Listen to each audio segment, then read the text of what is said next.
malahan yang punya saya pun akan saya tinggalkan buat dia gitu. Jadi jangankan untuk dibagi.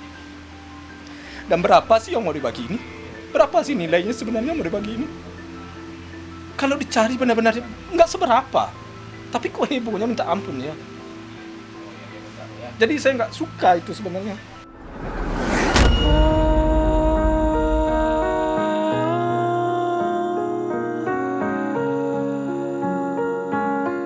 Ya mudah-mudahan lah ya saya atau pihak Mas Dodi dapat sama-sama dapat petunjuk lah ya, agar sesuatu yang menjadi hak dia, yang menjadi milik daripada Gala yang merupakan anak yatim piatu ini benar-benar menjadi pihak milik dia. Itu harapan saya. Itu yang saya perjuangkan sekarang. Saya nggak mau itu harta anak yatim piatu. Itu bagi saya. Namun kalau ada hukum berkata lain, ada undang-undang aturan agama yang berkata lain, saya juga ikut aja lah saya. Yang penting jangan saya berdosa, itu aja. Jangan saya merasa berdosa, dan jangan saya ditangisi oleh anak-anak saya yang sudah meninggal dengan menantu saya. Kok papa diam, jangan sampai begitu dia. Iya, saya mau tidak mau harus kuat sekarang. Harus kuat lagi sekarang. Sebenarnya kemarin si Pebi ini udah banyak menangani masalah. Apa istilahnya sedikit-sedikit ada masalah, saya lapor ke dia. Bantu papa. Begini adik kamu. Selalu dia lebih bijak dia arahkan adik kamu. Karena saya memang maunya anak-anak saya ini kan klop. Alhamdulillah berkat bimbingan saya anak-anak saya klop nyatu bagi saya semuanya. Nah, jadi saya nggak kemana arahnya serem. Ini rem. Jadi saya selalu begitu berdua dengan Pebi. Pebi ini sangat bijak. Udah sangat bijak menurut saya. Jadi kemarin saya udah lega banget, udah tenang. Sehingga nggak ada beban, udah mau dibukrong beban. Nah sekarang dengan adanya cucu ini kan beban, bukan beban bagi saya. Saya semangat, semangat saya lagi. Saya akan meninggalkan sesuatu untuk cucu saya. Iya, semuanya itu saya ajukan karena kalau nggak jelas itu pihak bank atau pihak apa nggak bisa kita mengganggu-gugat semuanya. Tabungannya di bank, apa saya kan nggak bisa kalau belum ada surat itu. Jadi untuk mengurus itu kan perlu surat perwalian. Nah, makanya saya mengajukan. Tapi semuanya itu akan saya terbuka nanti kepada keluarga Panes, dan semuanya itu akan saya satukan, akan saya jadikan tabungan ataupun deposito atas nama Gala. Kalau seandainya mau diambil, karena Gala belum bisa buka rekening, itu saya akan buka atas nama berdua dengan Mas Sandi. Sehingga kalau saya mau ngambil harus diketahui oleh Pak Dodi tangani. Pak Dodi mau ngambil perlu, ya saya harus tangan. Itu mau saya begitu. Nah, bahkan dalam pikiran saya, karena kalau saya masih dapat rezeki, ada yang duitnya ditanggung, umpamanya beli sesuatu perlu ditambah, saya akan tambah. Karena saya ingin meninggalkan sesuatu buat cucu saya ini. Itu harapan saya. Karena ini anak yatim piatu. Walaupun perhatian orang lain sekarang banyak, netizen, teman-teman PB segala macam, banyak perhatian. Namun saya selaku kakeknya tentu harus bertanggung jawab juga ya. Bertanggung jawab. Apa yang harus saya berikan? Jadi saya berpikir harus ada sesuatu yang saya berikan untuk dikenang oleh anak saya, oleh cucu saya ini. Nah, kita serahkan ke pihak pengadilan. Pengadilan yang lebih tahu mana yang terbaik, mana yang baik, dan netizen juga bisa membaca. Saya serahkan semuanya itu kepada pihak pengadilan sekarang. Saya enggak. Ya, ini yang menjadi dilema bagi saya karena di hari kedua saat masih kita sedang berduka, Pak Faisal bicara ke saya.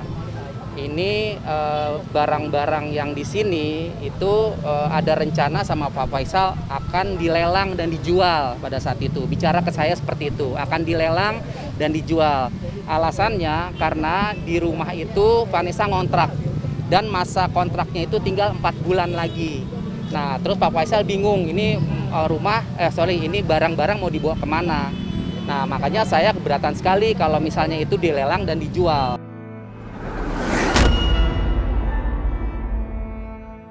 Saya nggak mau itu barang-barangnya Vanessa nanti dijual, karena sekali lagi saya lagi mau buka rumah museum Vanessa. Jadi belum dibicarakan lagi gitu. Makanya alasan saya kemarin kenapa netizen rame, gaduh segala macam mengenai harta waris itu. Sebenarnya saya ingin menyelamatkan barang-barang Vanessa karena ada niat dari Pak Faisal untuk melelang dan menjual barang-barang Vanessa. Itu yang saya harus klarifikasi, bukannya saya ingin menguasai hartanya Vanessa, tidak. di situ juga rumah kan ngontrak. Mobil juga kemarin kan sudah tidak ada asuransinya, tidak ada asuransinya. Jadi jangan disalahartikan. Banyak kan jadi saya seolah-olah ingin menguasai. Nah, ini saya luruskan. Jadi sekali lagi pada saat hari kedua Pak Faisal bicara dengan saya, ada keinginan mau melelang dan menjual barang-barang yang ada di rumah itu. Itu yang saya tidak keberatan untuk itu. Makanya saya kemarin hartanya Bibi dan Mayang lebih baik dipisah saja. Kalau memang ada dari pihak Pak Faisal mau melelang dan menjual barang-barang Bibi, ya monggo. Tapi kalau untuk barang-barang Vanessa, saya tidak setuju. Karena saya ingin membuat rumah Vanessa, rumah Museum Vanessa gitu. Hari ini dapat saya sampaikan bahwa istilah black box itu memang adanya cuma di dunia penerbangan. Jadi kami berusaha kembali bahwa dari tim ATPM Mitsubishi Motors Jakarta kemarin sudah mengambil komponen yang seperti black box, itu namanya SRS Eju. Jadi komponen tersebut sudah diambil pada hari Senin tanggal 15 November tahun 2021. Di dalam komponen tersebut nantinya dikirim ke Jepang, itu kurang lebih dalam mengunduh datanya itu kurang lebih 10 maksimal 10 hari atau 1 minggu lah paling cepat, sehingga kita bisa mendapatkan keterangan ahli dari ATPM. Itu ada beberapa yang perlu untuk membantu melengkapi penyidikan kami. Komponen IQ yang di dalam mobil Mitsubishi itu, di situ bisa merekam. Yang pertama adalah 5 detik sebelum benturan itu bisa dilihat kecepatannya. 5 detik sebelum benturan juga bisa dilihat persentase pengendara dalam menginjak gas atau pedal gas ataupun pedal rem. 5 saudara yang bisa direkam dari komponen itu. Yang tadi sudah saya sebutkan, berikutnya adalah penggunaan rem pada saat benturan, itu juga bisa. Berikutnya adalah tekanan benturan yang menimpa kendaraan itu. Jadi ada 5 hal tersebut bisa dicek dari atau terrecord dalam komponen itu. Papanya si Gala, mamanya Vanessa, itu sama si Jordi ini dekat dan dia bergaul sepertinya udah, mungkin kalau dibilang dianggap saudara bisa jadi ya, udah klop lah ya. Tentu dengan terjadinya tabrakan ini, dia yang bawa motor itu dia akan merasa bersalah, dan merasa bersalah itu akan selalu merasuki jiwanya, karena dia di sini mengandung suatu kelalaian, itu akan memakan tubuhnya loh. Secara tanpa sadar dia menggerogoti tubuhnya, karena kenapa? Dia kesalahannya kan fatal kan, apalagi dengan mengedarkan kecepatan segala macam ya. Saya itu perasaan bersalah itu membutuhkan obat loh, obat secara psikologis. Kenapa? Orang yang sangat dihargai, orang yang sangat berharga, apalagi bagi saya, ya, apalagi bagi Gala, bagi dia sendiri pun berharga. Dia yang mengasih belanja, dia ngasih. Sekarang gara-gara kesalahannya sedikit hilang, itu secara psikologis itu berat, itu sangat berat. Tapi ya itulah kesalahan dia. Saya ya hukum tetap berjalan, saya serahkan kepada dia. Terima kasih, selamat sore pada rekan wartawan semua. Pada hari ini klien saya menjalani pemeriksaan sebagai tersangka. Artinya bagaimanapun proses hukum ini sesuai dengan hukum acara pidana, ya kita tetap ikuti kan gitu. Jadi mungkin ke 20 hari ke depan akan dilakukan penahanan kan gitu. Ya mulai hari ini ditahan. Artinya artinya bagaimanapun kita ikuti prosedur, memang sudah hasilnya bagus. Itu adalah hak daripada tersangka, kita akan coba berupaya kan begitu. Karena penahanan itu kan memang diatur dalam KUHP, yaitu ada hak subjektif daripada penyidik. Objektifnya nanti kan ada dalam pertimbangan daripada penyidik kan gitu. Jadi upaya hukum ya tetap kita akan tempuh. Gitu. Nanti udah sebenarnya kan ada pagi tadi saya berita sempat baca itu kan bahwa Pak Heru ini kabur segala macam. Nah ini sebenarnya memang ini adalah tindak lanjut dari kemarin kita sudah mengajukan surat penundaan. Jadi nggak ada itikat buruk Pak Heru untuk kabur. Dan memang hari ini kita datang ke Polda bersama teman-teman dan tim ini memang atas dasar inisiatif karena memang Pak Heru ingin menghadapi proses ini. Tapi memang beliau butuh kesiapan mental, kesiapan yang memang harinya kita minta penundaan 1 hari, yang tadinya memang diperiksa di tanggal 22 kemarin di hari Senin, akhirnya di hari ini di hari Selasa. Ya ada kan pasal itu kan ada laporan 263, 264, 266, 372 dengan Undang-Undang Tindak Pidana Pencucian Uang. Nah ini memang yang kita sangat kritisi dan kita sangat ingin perdalam, apakah memang bisa dikatakan bahwa PRU ini bisa dikenakan sanksi atau pasal sangkaan yang sama dengan pelaku utama.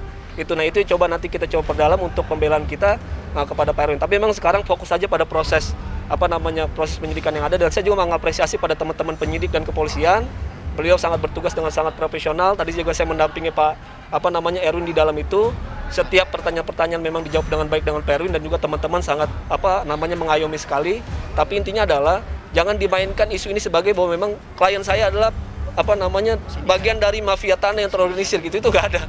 Dan itu nanti kita akan buktikan di pengadilan, kalaupun memang ini sampai tingkat ke pengadilan. Jadi hari ini ada yang tadi Bu Ina Rosiana ya, dan Pak Erwin Ridwan. Hari ini memang Pak Erwin Ridwan dan Ina Rosiana sudah ditahan hari ini. Oh, Ina Rosiana dari pagi ya?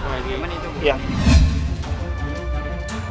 Ingin menyampaikan terima kasih teman-teman. Hari ini kita resmi melaporkan beberapa akun yang sudah kita data, dan tadi sudah diberikan bukti-buktinya pada saat kita membuat laporan di SPK.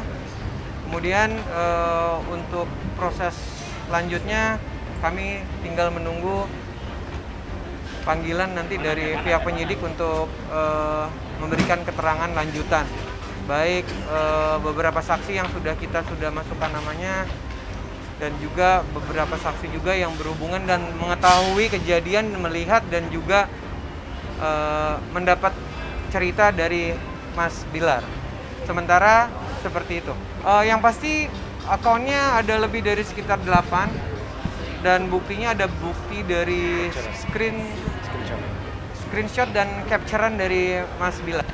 Macam-macam sih, macam-macam. Itu nanti kewenangannya penyidik untuk menyampaikan atau mungkin lebih jelasnya. Tapi yang pasti bentuk ancamannya macam-macam, dan perbuatan mencemarkan nama baik klien kami itu juga ada beberapa ya, Mas Tito ya? Banyak. Ya yang pasti berkaitan dengan saya dan keluarga. Sebenarnya itu akun beberapa akun yang udah saya saya mempelajari beberapa akun ini sekitar mungkin 3 bulan dulu. Jadi saat ini saya ngerasa bahwa udah kelewat batas gitu. Akhirnya saya memutuskan untuk beberapa akun sempat saya tegur baik-baik, sempat saya ingatkan. Namun beberapa ada yang menantang, beberapa juga ada yang menonaktifkan akunnya. Inilah tujuan kita kesini nanti, agar kita mencari tahu siapa-siapa aja orang yang berada di balik akun tersebut. Pasalnya biar sebutin dulu. Oh ya, pasalnya pasal 27 ayat 4, jungto pasal 5 ayat 4 Undang-Undang ITE ya. Ya sebenarnya ini adalah bentuk antisipasi saya supaya Dede yang sedang mengandung anak saya, mengandung anak kami tidak kepikiran gitu. Makanya inilah bentuk sikap yang saya lakukan lah untuk melindungi istri saya.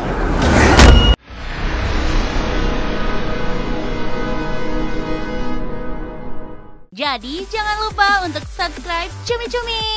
Ditekan ya tombol lonceng merahnya.